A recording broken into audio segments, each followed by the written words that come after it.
Welcome to Satya TV Telugu బులెటిన్ల ముందుగా headlines. ప్రధాని మోడీ మయన్మార్ అధ్యక్షుడి కీలక భేటీ.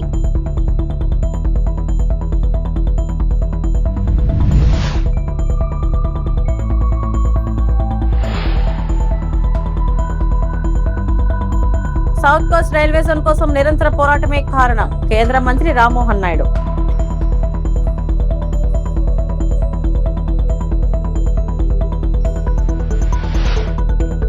పన్ను ఎగవేతపై ఆంధ్రప్రదేశ్ ఉప ముఖ్యమంత్రి పవన్ కళ్యాణ్ ఆగ్రహం. పరిశ్రమలు, ప్రైవేట్ సంస్థలకు కఠిన హెచ్చరిక.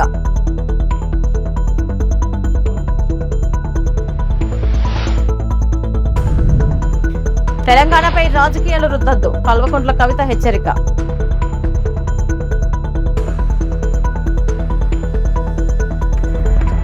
భారత ప్రధాని నరేంద్ర మోడీ మయన్మార్ అధ్యక్షుడు యూ మిన్ ఆంగ్ హ్లైంగ్ తో కీలక ద్వైపాక్షిక సమావేశం నిర్వహించారు. న్యూఢిల్లీలోని హైదరాబాద్ హౌస్ లో జరిగిన ఈ సమావేశంలో ఇరు దేశాల మధ్య సంబంధాలు, వాణిజ్యం, భద్రత, ప్రాంతీయ సహకారం వంటి అంశాలపై విస్తృతంగా చర్చించినట్లు సమాచారం. ప్రస్తుత అధ్యక్ష హోదాలో యూ మిన్ ఆంగ్ హ్లైంగ్ భారత్ ను సందర్శించడం ఇదే తొలిసారి కావడం విశేషం. భారత్ మయన్మార్ ద్వైపాక్షిక సంబంధాలను మరింత బలోపేతం చేయడంతో పాటు పరస్పర ప్రయోజనాలకు సంబంధించిన అంశాలపై ఇరు దేశాల నేతలు అభిప్రాయాలు పంచుకున్నారు. ప్రాంతీయ స్థిరత్వం, సరిహద్దు భద్రత, ఆర్థిక సహకారం వంటి అంశాలకు ఈ సమావేశం ప్రాధాన్యత సంతరించుకుంది. ఇరు దేశాల మధ్య స్నేహపూర్వక సంబంధాలు మరింత బలపడతాయని ఈ సందర్భంగా ఆశాభావం వ్యక్తమైంది. हैदराबाद हाउस से ये तस्वीरें आप देख रहे हैं। आपको बता दें कि म्यांमार के राष्ट्रपति भारत दौरे पर हैं। प्रधानमंत्री नरेंद्र मोदी से आज उनकी मुलाकात हो रही है हैदराबाद हाउस में, और म्यांमार के राष्ट्रपति के साथ उनका प्रतिनिधिमंडल भी भारत आया हुआ है और बहुत ही महत्वपूर्ण है प्रधानमंत्री नरेंद्र मोदी और म्यांमार के राष्ट्रपति की ये मुलाकात।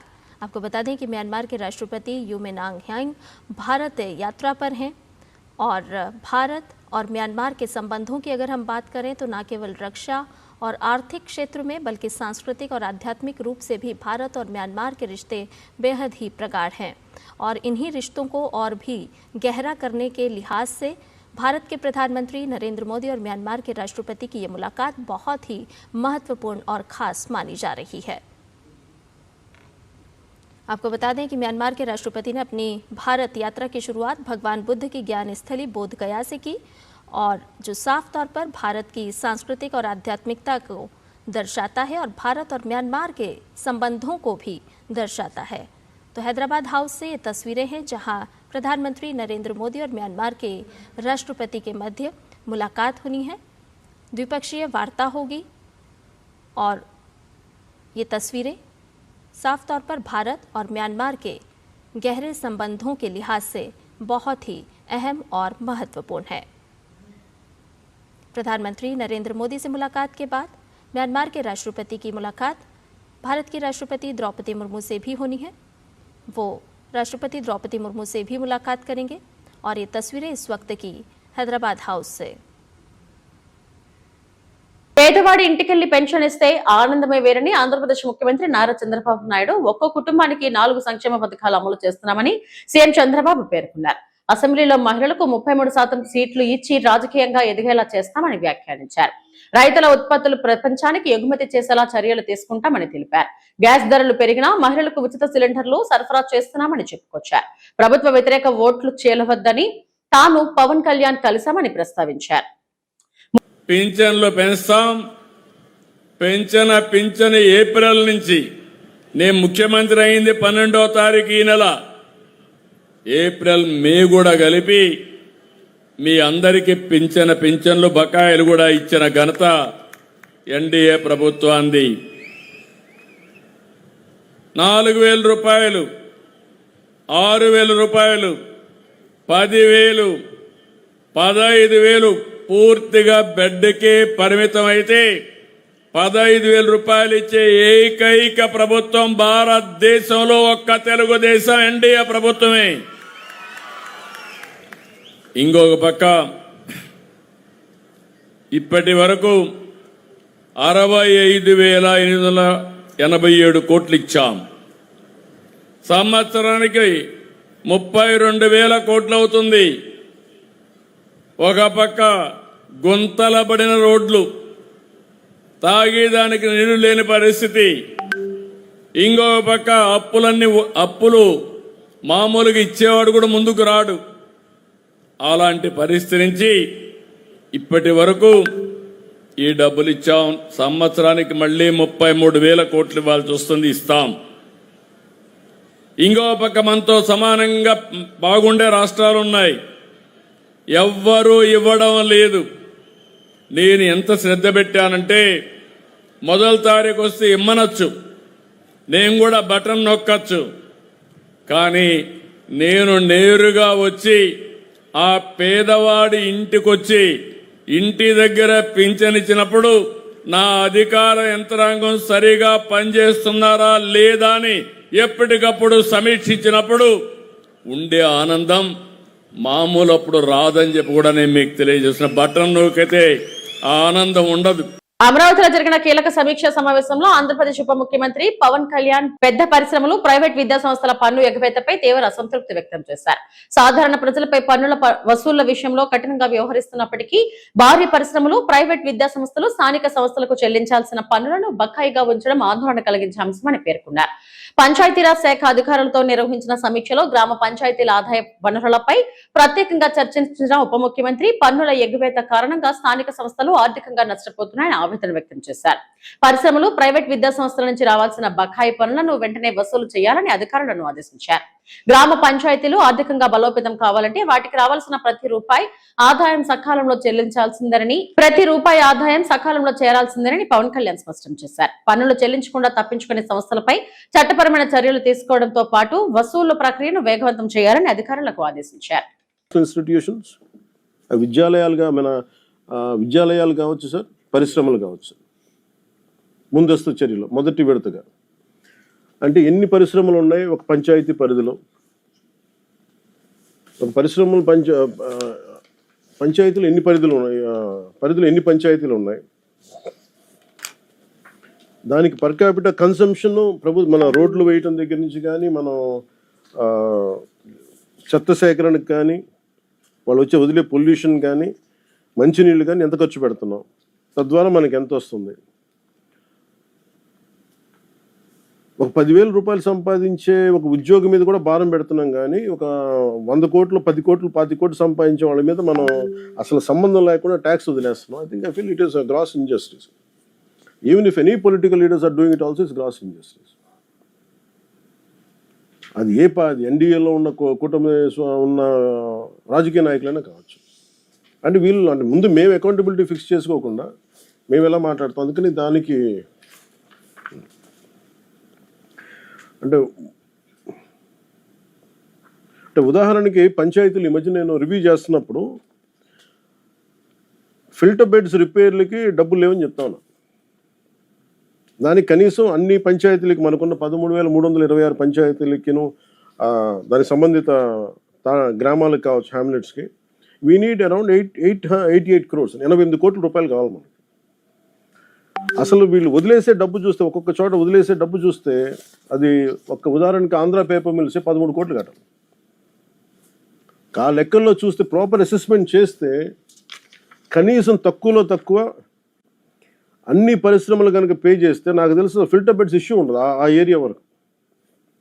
వాళ్ళేమో డబ్బులు కట్టరు, మనమేమో అధికారులేమో రాజకీయ ఒత్తిళ్ళు కావచ్చు, లేదంటే ఇబ్బందులు కావచ్చు, భయాలు కావచ్చు, కానీ మనం వదిలేయటం వల్ల జనం సఫర్ అవుతున్నారు, పంచాయతీలు సఫర్ అవుతున్నాయి, చెడ్డ పేరు ప్రభుత్వానికి వస్తుంది.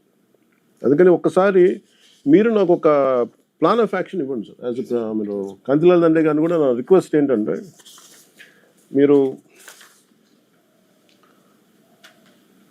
ఇప్పటికీ అంటే చాలా వేగ్, ఇట్స్ నాట్ రైట్, అంటే నాట్ ఒక రైట్ ఫిగర్ కూడా కాదు, ఒక అందాజు, ఒక పెండింగ్ డ్యూస్ పరిశ్రమల నుంచే నాకున్న ఈ రిపోర్ట్ కూడా నాకు రైట్ కాదు. శ్రీకాకుళం జిల్లా ఇచ్చాపురం రైల్వే స్టేషన్ లో ఆనందోత్సాహాలు వెల్లివిరిశాయి. దశాబ్దాలుగా ఉత్తరాంధ్ర ప్రజలు ఎదురు చూస్తున్న విశాఖపట్నం రైల్వే జోన్ కళ సాకారం కావడంతో ప్రజలు సంబరాలు జరుపుకున్నారు. ఈ సందర్భంగా కేంద్ర మంత్రి రామ్మోహన్ నాయుడు మాట్లాడుతూ సౌత్ కోస్ట్ రైల్వే జోన్ ఏర్పాటు వెనుక అనేక సంవత్సరాల పోరాటం, ప్రజల ఆకాంక్షలు, నాయకుల కృషి ఉన్నాయని తెలిపారు. విశాఖపట్నం కేంద్రంగా ఏర్పడిన ఈ కొత్త రైల్వే జోన్ వల్ల లక్షలాది మంది ప్రయాణికులకు మెరుగైన సేవలు అందడంతో పాటు ఉత్తరాంధ్ర అభివృద్ధికి కొత్త అవకాశాలు ఏర్పడతాయని పేర్కొన్నారు. ఇచ్చాపురం రైల్వే స్టేషన్ అభివృద్ధికి 12 కోట్ల నిధులు మంజూరు చేసినట్లు వెల్లడించిన ఆయన ప్రాంతంలో ఉన్న రైల్వే వంతెనల సమస్యల పరిష్కారానికి కూడా చర్యలు తీసుకుంటామని హామీ ఇచ్చారు.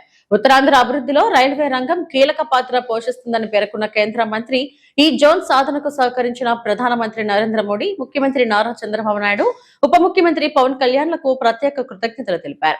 ఇచ్చాపురం ఇకపై రాష్ట్రానికి చివరి ప్రాంతంగా కాకుండా అభివృద్ధికి ద్వారంగా మారబోతుందని రామ్మోహన్ నాయుడు విశ్వాసం వ్యక్తం చేశారు.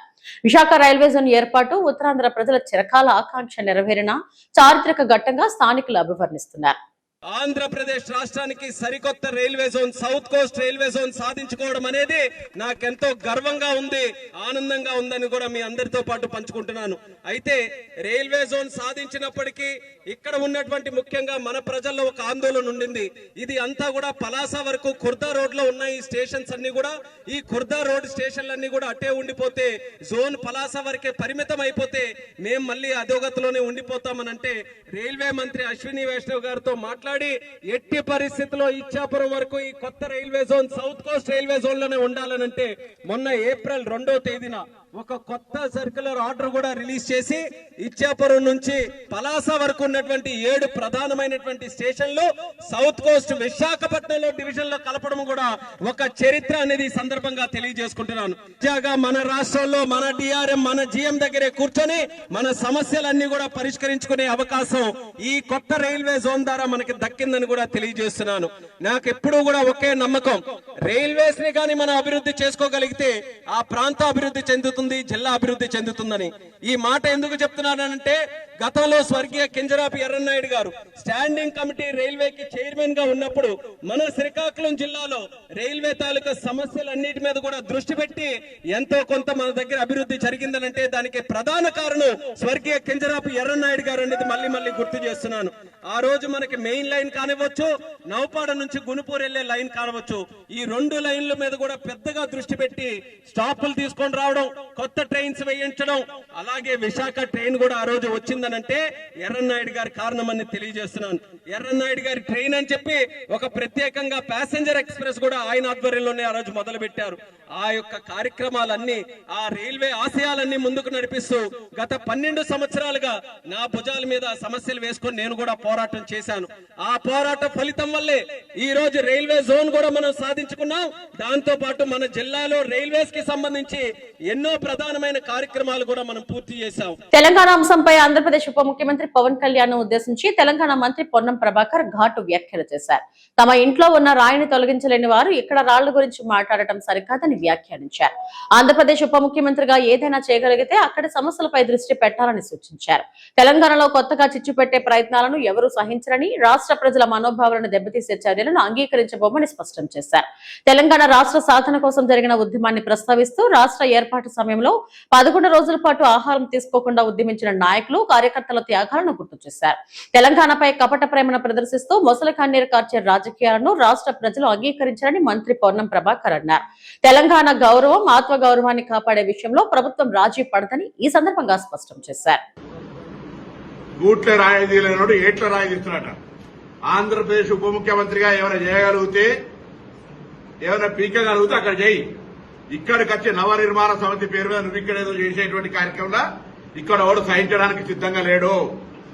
తెలంగాణ ఏర్పడితే 11 రోజులు అన్నం తినటువంటి వెధవాచి ఇక్కడ మా తెలంగాణ పట్ల ఏదో ముసలి కన్నీరు గారితో ఒప్పుకోం. వాస్తవంగా పవన్ కళ్యాణ్ నటుడు. అది విలన్ వేషమైనా, గుండా వేషమైనా, హీరో వేషమైనా, రౌడీజమైనా, ప్రేమించే విషయమైనా, ఎంతమందిని నిజ జీవితమా సినిమా జీవితమా ఎన్ని చేసినా దట్ ఈస్ యువర్ ఇండివిజువల్. ఈ రోజు కూడా తెలంగాణలో రెచ్చగొట్టేటువంటి విద్వేషపూరితమైన వ్యాఖ్యలు మాట్లాడడం ద్వారా తెలంగాణ వాతావరణాన్ని కలుషితం చేయాలి అనేటువంటి రేటు ఫిక్స్ చేసుకుని భారతీయ జనతా పార్టీ తోటి తెలంగాణలో ఈ నటన స్టార్ట్ చేసిండు. తెలంగాణ రక్షణ సేన అధ్యక్షురాలు కల్వకుంట్ల కవిత చేసిన వ్యాఖ్యలు రాజకీయ వర్గాల్లో చర్చనీయాంశంగా మారాయి. తెలంగాణ ఉద్యమ ఆకాంక్షలపై నిర్వహించిన రౌండ్ టేబుల్ సమావేశంలో మాట్లాడిన కవిత ఆంధ్రప్రదేశ్ రాజకీయ నాయకులపై తీవ్ర విమర్శలు చేశారు. రాష్ట్ర విభజన జరిగి 13 సంవత్సరాలు గడిచినా రాజధాని నిర్మించుకోలేని వారు తెలంగాణపై తమ రాజకీయాలను రుద్దేందుకు ప్రయత్నించవద్దని ఆమె వ్యాఖ్యానించారు. తెలంగాణ ప్రజలను అవమానించేలా మాట్లాడటం, మేధావులను లక్ష్యంగా చేసుకుని విమర్శలు చేయడం సహించబోమని హెచ్చరించారు. తెలంగాణ ప్రజల ఆత్మగౌరవాన్ని దెబ్బతీసే ప్రయత్నాలు ఎవరైనా చేసినా తెలంగాణ రక్షణ సేన మౌనంగా ఉండదని స్పష్టం చేశారు. హైదరాబాద్ లో నివసిస్తున్న ఆంధ్ర ప్రాంత ప్రజలు తమ వారేనని, వారిని ఎన్నో ఏళ్లుగా తెలంగాణ ప్రజలు ఆదరిస్తూ రక్షిస్తూ వస్తున్నారని కవిత పేర్కొన్నారు. తెలంగాణ ఏర్పాటుకు జరిగిన ఉద్యమం వెనుక ఉన్న ఆకాంక్షలను కాపాడుకోవడం ప్రతి ఒక్కరి బాధ్యత అని ఆమె అన్నారు. ఈ వ్యాఖ్యలు ప్రస్తుతం 2 తెలుగు రాష్ట్రాల రాజకీయాల్లో కొత్త చర్చకు దారితీశాయి. పవన్ కళ్యాణ్ గారు ఆయన మీద ప్రొఫెసర్ నాగేశ్వరరావు గారు ఒక మాట మాట్లాడారు. అట్లనే నిన్న మన పాశం యాదగిరి అన్న ఒక మాట మాట్లాడంగానే ఇక్కడ వాళ్ళ ఏజెంట్ ఉన్నాడు కాబట్టి ఆంధ్ర పోలీసు వాళ్ళు మా మేధావులు ఇంటికి వస్తారు. ఇట్లా చేస్తే మాత్రం ఊరుకోం, క్వశ్చనే లేదు. మాకు అన్ని రైట్స్ ఉన్నాయి, మేము అనుకున్నది మేము ఖచ్చితంగా చెప్తాం. రాజకీయంగా దమ్ముంటే దాన్ని ఎదుర్కోండి. మీ కాడ రాజధాని కట్టుకున్నాడు రాదు శాత కాదు, కానీ ఇడికి వచ్చాక తెలంగాణ నవనిర్మాణం చేస్తాడు. మా పని మేము చేసుకుంటాం, మా నిర్మాణం మేము చేసుకుంటాం, మా కథలు మేము పడతాం. రాష్ట్రం విడిపోయింది, ప్రజలు విడిపోలే. మీరు ప్రజల మధ్యలో చిచ్చు పెట్టకండి. చిచ్చు పెడితే మాట్లాడేటోళ్ళు లేరు, ఊరుకుంటోళ్ళు లేరు అనుకుంటారేమో. ఇగో ఈ జెండా రాకముందు లెక్క వేరే, ఇప్పుడు లెక్క వేరే. టీఆర్ఎస్ 2.0 ఇక్కడ, టీఆర్ఎస్ 2.0 ఇక్కడ పెట్టుకుంటే మాత్రం మంచిగా ఉండదు. ఇది వరకు ఒకసారి పెట్టుకున్నారు, రాష్ట్రం వచ్చింది. ఈసారి మూతి పనులు రాలిపడతాయి. కాబట్టి మీరు మా ప్రజల్ని తక్కువ చేసి మాట్లాడడం, మా మేధావుల మీద చేయాలనుకోవడం, లేనిపోని సాంస్కృతిక పెత్తనం మా మీద రుద్దాలనుకోవడం, మీకు అక్కడ రాజధాని కట్టుకోవడం చేతగాక మీ పొలిటికల్ పంచాయతీలను తీసుకొచ్చి మా మీద రుద్దడం. ముందు మీ రాజధాని కట్టుకోండి. మా జిహెచ్ఎంసీ ఎన్నికలలో పోటీ చేసే విషయం మీరు మళ్ళీ ఆలోచించారు. మా జిహెచ్ఎంసీలో ఇక్కడ సెటిల్ అయ్యి ఇక్కడ ఉన్నటువంటి ఆంధ్ర బిడ్డలు మా వాళ్ళు. గత 12 ఏళ్ళుగా వాళ్ళని మేము కడుపులో పెట్టుకొని కాపాడుకున్నాం. ఇంకా ఎన్ని ఏళ్ళైనా అట్లనే కాపాడుకుంటాం. తెలంగాణ వాళ్ళం ఎవరిని ఇబ్బంది పెట్టేటోళ్ళం కాదు. చుట్టపు సూపుగా వచ్చినా ఇంటికి వచ్చినా వాళ్ళని ఉన్నాం, వాళ్ళు మన దగ్గరే ఉన్నారు, మన దగ్గరే సెటిల్ అయిన వాళ్ళతో ఇబ్బంది లేదు. రాజకీయంగా పెత్తనం చేస్తాం, సెక్రటేరియట్లో ఏలు పెడతాం, మీ విధానాలలో ఏలు పెడతాం, మీ నీళ్లు దోసుకుంటాం అంటే మాత్రం ఊరుకునేది ఉండదు.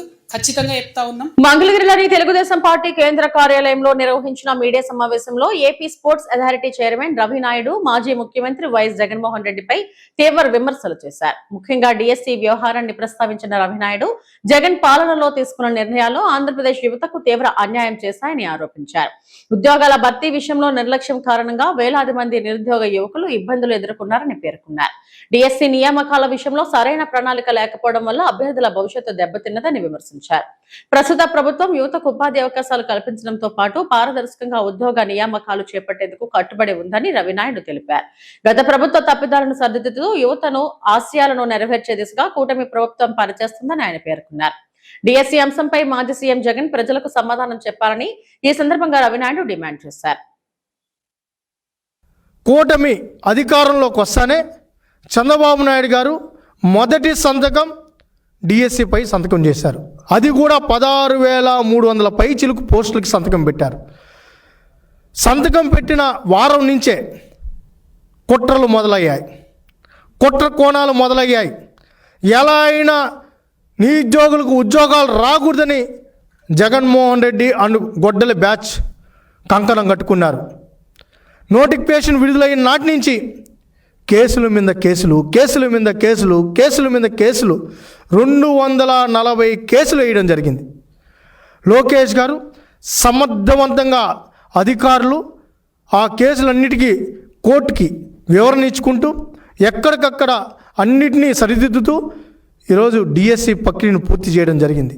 సుప్రీంకోర్టుకి వెళ్ళారు డిఎస్సి నిర్వహించకూడదని, కోట్లు ఖర్చు పెట్టారు డిఎస్సి నిర్వహించకూడదు, నిరుద్యోగులకు ఉద్యోగాలు రాకూడదు, టీచర్ పోస్టులు భర్తీ కాకూడదని చెప్పి కోట్లు ఖర్చు పెట్టిన ఈ గొడ్డల బ్యాచ్ ఈరోజు ఏదో నిరుద్యోగులకు మేము అండగా ఉంటామన్నట్టు నాటకాలు మొదలుపెట్టారు. మేము అడుగుతున్నాం సూటిగా, ఎందుకు కోర్టుకు వెళ్ళావు జగన్మోహన్ రెడ్డి అని బ్యాచ్ మేము సూటిగా అడుగుతున్నాం. డిఎస్సి నిర్వహించకూడదని నీ టీం ఎందుకు కోర్టుకు వెళ్ళింది? ఎందుకు కేసులు పెట్టింది? ఎందుకు కోర్టు ఖర్చు పెట్టి డిఎస్సిని ఆపాలని చూశారు? నిరుద్యోగులారా గమనించండి, నిరుద్యోగులారా గ్రహించండి. డిఎస్సి ఇవ్వకూడదని కోర్టుకు వెళ్ళిన వీళ్ళు ఈరోజు డిఎస్సి గురించి మాట్లాడుతున్నారు. డిఎస్సి గురించి వీళ్ళు మాట్లాడే అర్హత ఉందా అని అడుగుతున్నాం. మేము అడుగుతున్నాం సూటిగా. సుప్రీంకోర్టుకి ఎందుకు వెళ్ళావు? కోట్లు ఖర్చు పెట్టావు, స్పెషల్ ఫ్లైట్లో పంపించావు. రేపు నియామక పత్రాలు ఇస్తారంటే కూడా రాత్రి కూడా కోర్టులోనే వాదనలు వినిపించే పరిస్థితి ఈ రాష్ట్రంలో నెలకొనేలాగా చేశావు. ఇంత నీచంగా ప్రవర్తించి నిరుద్యోగులపై గొడ్డలి పోటీ వేస్తే నిరుద్యోగులకు ఒక అన్నలాగా నారా లోకేష్ గారు దగ్గరుండి 16,000 డిఎస్సి పోస్టులు భర్తీ చేసి కుటుంబం మొత్తాన్ని పిలిపించి భోజనం పెట్టి వాళ్ళకి ఆ నియామక పత్రాలు అందించిన తర్వాత వాళ్ళు ఆనందంగా 6-7 నెలలు ఉద్యోగాలు చేసుకుంటూ ముందుకెళ్తుంటే ఈరోజు అబాండాలు వేస్తారా? తిరుపతిలోని శ్రీ తాతయ్యగుంట గంగమ్మ తల్లి ఆలయాన్ని ప్రముఖ బుల్లితెర నటుడు మొగిల రేఖలు సీరియల్ ద్వారా ప్రేక్షకాదరణ పొందిన ఇంద్రనీల్ కుటుంబ సమేతంగా దర్శించుకున్నారు. ఈ సందర్భంగా ఆలయ చైర్మన్ మహేష్ యాదవ్ ప్రత్యేక స్వాగతం పలికి అమ్మవారి దర్శనం చేయించారు. ప్రముఖ బుల్లితెర నటుడు ఇంద్రనీల్ తన కుటుంబ సభ్యులతో కలిసి తిరుపతిలోని శ్రీ తాతయ్యగుంట గంగమ్మ తల్లి ఆలయానికి విచ్చేశారు. ఆలయ చైర్మన్ మహేష్ యాదవ్ వారికి స్వాగతం పలికి ఆలయంలోకి తీసుకెళ్లి అమ్మవారి ప్రత్యేక దర్శనం కల్పించారు. అనంతరం ఆలయ అర్చకులు వేద ఆశీర్వచనాలు అందించగా తీర్థ ప్రసాదాలను అందజేశారు. అమ్మవారి కృపతో ప్రజలందరూ సుఖ సంతోషాలతో ఉండాలని ఇంద్రనీల్ ఆకాంక్షించారు. ఈ కార్యక్రమంలో ఆలయ అధికారులు, భక్తులు పాల్గొన్నారు.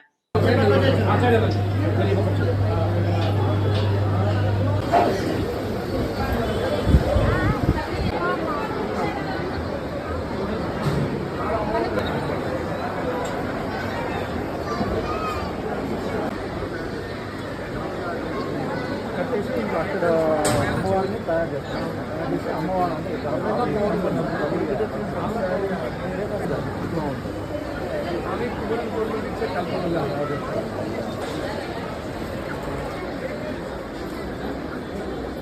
నిన్న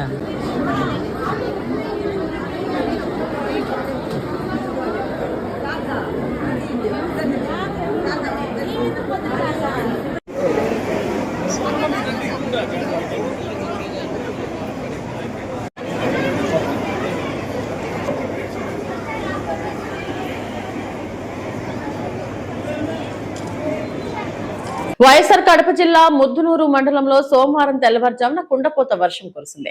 వర్షానికి మండలంలోని వాగులు, వంకలు పొంగి పొర్లుతున్నాయి. ముద్దునూరు నుంచి పులివెందుల వెళ్లే మార్గంలో వాగు పొంగడంతో రాకపోకలు నిలిచిపోయాయి. ప్రధాన రహదారి కావడంతో ఇరువైపులా కిలోమీటర్ల మేర వాహనాలు నిలిచిపోయాయి. ముద్దునూరు సమీపంలోని పుల్లేరు వంకపై వంతెన పనులు జరుగుతున్నాయి. దాని పక్కనే తాత్కాలిక రోడ్డు ఏర్పాటు చేశారు. ప్రవాహ ఉధృతికి డైవర్షన్ రోడ్డు కొట్టుకుపోవడంతో పులివెందుల వైపు వాహనాల రాకపోకలకు అంతరాయం ఏర్పడింది. ఇవాళ మధ్యాహ్నం వరకు ఇదే పరిస్థితి కొనసాగవచ్చని పోలీసులు తెలిపారు.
ఆంధ్రప్రదేశ్ విభజన సందర్భంగా ఇచ్చిన హామీ మేరకు కేంద్ర ప్రభుత్వం విశాఖపట్నం కేంద్రం చేసుకుని రైల్వే మంజూరు చేయడం హర్షదక విషయమని రేణిగుంట రైల్వే పెన్షనర్స్ ఫెడరేషన్ సభ్యులు సంతోషం వ్యక్తం చేశారు. ఈ సందర్భంగా రేణిగుంట రైల్వే స్టేషన్ వద్దనున్న గాంధీ విగ్రహం వద్ద మిఠాయిలు పంచిపెట్టారు. ఈ సందర్భంగా రైల్వే పెన్షనర్స్ సభ్యులు మాట్లాడుతూ బాలాజీ డివిజన్ ఏర్పాటు వలన రాయలసీమ ప్రాంతం అన్ని విధాల అభివృద్ధి చెందుతుందని సంతోషం వ్యక్తం చేశారు. ఈ కార్యక్రమంలో Renigunta railway pensioners chairman Hasan Sahib, secretary Jayant Kumar తదితరులు పాల్గొన్నారు.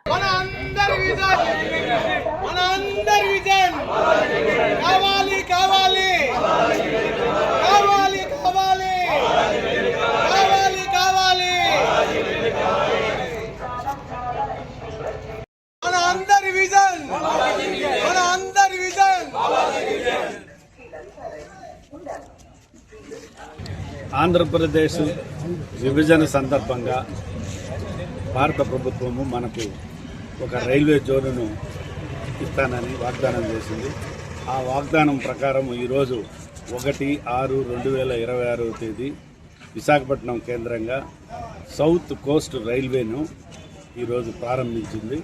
దానికి పుర ప్రజలు, రైల్వే పెన్షనర్స్, రైల్వే కార్మికులు మేమందరము హర్షం వ్యక్తం చేస్తున్నాము. కేంద్ర ప్రభుత్వానికి ధన్యవాదాలు తెలియజేస్తున్నాము. 30 సంవత్సరాల నుంచి నా కోరిక, నేను చిన్నప్పుడు డిగ్రీ చదువుకునేటప్పటి నుంచి కూడా గుట్టకల్ల దూరము మాకు డివిజన్ ఉంటే బాగుంటుంది అనేది. తర్వాత మేము ఉద్యోగాలకు వచ్చి మేము రిటైర్డ్ కూడా అయినాము. ఆ కళ సాకారం కాలేదు. ఈ సందర్భంగా ఎలాగో మాకు జోన్ ఇచ్చారు, అలాగే బాలాజీ డివిజన్ కూడా మాకు ఏర్పాటు చేస్తే ఇక్కడ పరిసర ప్రాంతాల వాళ్ళ వ్యాపారస్తులకు కానీ ప్రయాణికులకు కానీ ఈ తిరుపతిలో కేంద్రంగా ఉండడం వల్ల మంచి మెడికల్ ఫెసిలిటీసు, ఎడ్యుకేషనల్ ఫెసిలిటీసు అన్నీ డెవలప్ అవుతున్నాయి. కాబట్టి ప్రభుత్వం మరొకసారి ఆలోచించి మాకు బాలాజీ డివిజన్ను ఏర్పాటు చేయవలసిందిగా మేము డిమాండ్ చేస్తూ ఉంటాము.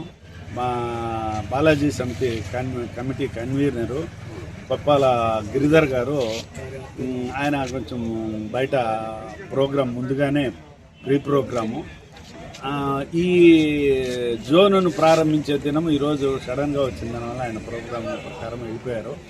కానీ ఆయన మనసంతా ఇక్కడనే ఉంది. ఆయన కూడా ఇప్పుడు ఇది ఎట్లా జరుగుతుంది, ఏమి ఏర్పాట్లు చేస్తున్నారు, ఆయనకు కూడా ఈ సందర్భంగా మేము కృతజ్ఞతలు తెలియజేస్తాం. ఇవి ఇప్పటివరకు నా బులెటిన్ అప్డేట్స్.